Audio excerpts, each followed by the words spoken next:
Bonjour à tous, j'espère que vous allez bien. Aujourd'hui, on va voir ensemble 10 activités à faire chez soi pendant l'été qui vont vous faire du bien et quasiment sans dépenses. Ce sont des activités que j'ai pour certaines l'habitude de faire et que je prévois en tout cas de faire cet été. Allez, c'est parti. La première activité, c'est faire du tri et ranger. Voilà, on arrive en été, on a fini entre guillemets l'année scolaire, et ben on a besoin de tout ranger, tout trier, tout jeter aussi ce qui a besoin de jeter, qu'on n'a pas besoin et qui nous encombre. Voilà, ça peut passer des vêtements, des armoires, des meubles, du sac.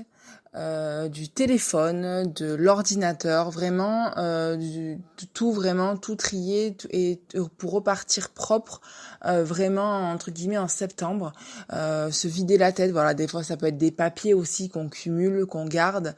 Ça va vous faire du bien. Personnellement, moi c'est quelque chose que je fais quand surtout aussi quand je me sens pas forcément très bien. Du coup, je trie et ça me procure beaucoup de bien, quoi. J'ai l'impression de me libérer l'esprit.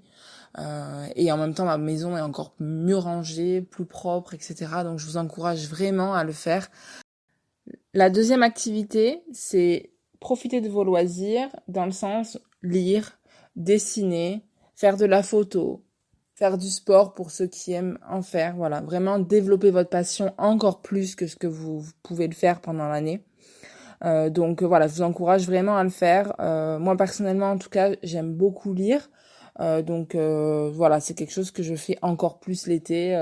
Je vous encourage vraiment à le faire. C'est une activité qui fait également du bien. La troisième activité, ça va être prendre soin de soi. Voilà, on le fait pas forcément systématiquement toute l'année, hein, on est souvent en cours un peu de partout. Donc prendre le temps pour soi, s'organiser un massage, un masque, enfin vraiment prendre soin de son corps.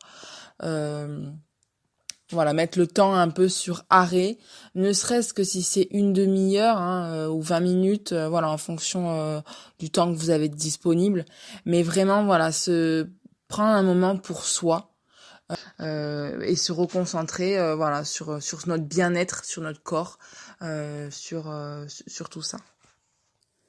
La quatrième activité, c'est participer aux animations gratuites de la ville.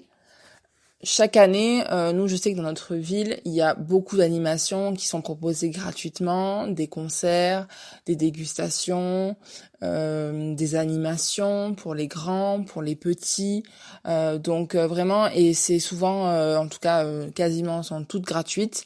Donc je vous encourage vraiment à regarder aussi, vous renseigner aussi à l'Office du tourisme si vous connaissez pas forcément, ou via Internet aussi. Il y a beaucoup de choses maintenant sur Internet aussi. Voilà, il y aura certainement des activités gratuites cet été qui vont vous plaire, où vous vous dites pourquoi pas y aller en famille, voilà, profiter un petit moment ensemble pour se changer d'air.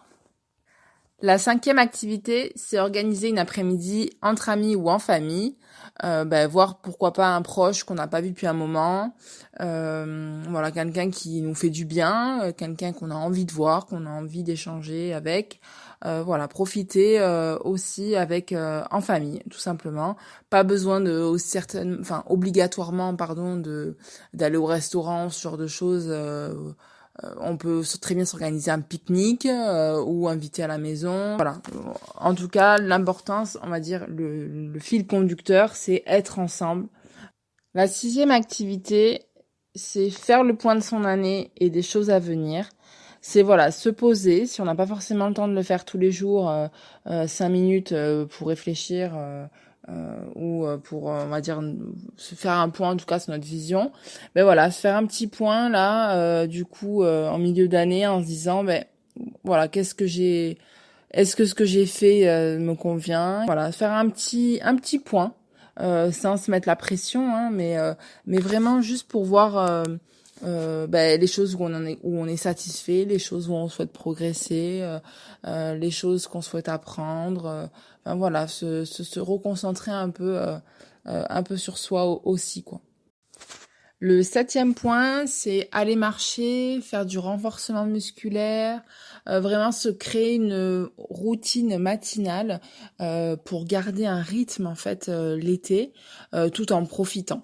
Vraiment, voilà, se faire également du bien et pour bien se booster en début de journée pour profiter de la journée au maximum. Le 8e point, c'est profiter également aussi des jeux de société, par exemple. Bon, alors j'ai pas envie de dire les jeux vidéo parce que les jeux vidéo, il y en a, il reste des heures dessus. Alors après, chacun fait comme il veut. Mais en tout cas, un jeu de société, je trouve des fois que ça peut être plus convivial. Ça peut être aussi en famille, avec des enfants, entre adultes, après un repas, ou seul. Hein, aussi, il y a des jeux de société qu'on peut faire seul. Mais voilà, c'est pour les adeptes de jeux de société, ça peut être quelque chose d'intéressant, en tout cas l'été. Voilà, il y a des jeux qui se font en une demi-heure, il y a des jeux qui sont un peu plus longs, mais voilà, ça peut être une bonne chose aussi pour profiter. Le 9e point, c'est profiter des extérieurs. Il y a des plages, il y a des parcs. Bon, vous pouvez aller à la piscine. Des fois, il y a des amis qui en ont, ou peut-être vous en avez. Enfin voilà. Enfin, profitez vraiment des extérieurs. Il fait souvent beau l'été. Bon, même parfois trop chaud dans certaines régions.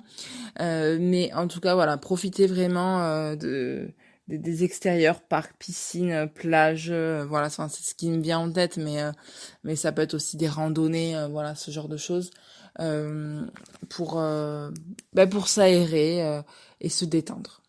Le 10e point, moi je vous inciterai à marcher au lieu de prendre la voiture. La voiture, c'est souvent signe de stress. Alors attention, je vous dis pas de pas prendre la voiture pendant tout l'été, hein, c'est pas du tout ce que je suis en train de vous dire. Mais en tout cas, essayez d'avoir cette réflexion-là, de se dire bon, est-ce que je peux pas aller plutôt à pied, c'est une course que je peux faire. En même temps, ça vous dépense, ça vous évite un stress dans les bouchons. Donc voilà, moi je vous dirais en fait ralentir le rythme. Ralentir le rythme, ça fait partie aussi, dans ma vision en tout cas, d'éviter tout ce qui est lié au stress. Voilà, c'est tout pour cette vidéo. J'espère qu'elle vous aura plu. J'espère qu'elle vous aura donné des idées aussi pour cet été. N'hésitez pas à me partager en commentaire voilà, votre avis sur la vidéo, vos activités que vous comptez faire cet été. Voilà, je serais vraiment ravie d'échanger avec vous là-dessus. Et puis, nous, on se retrouve très bientôt.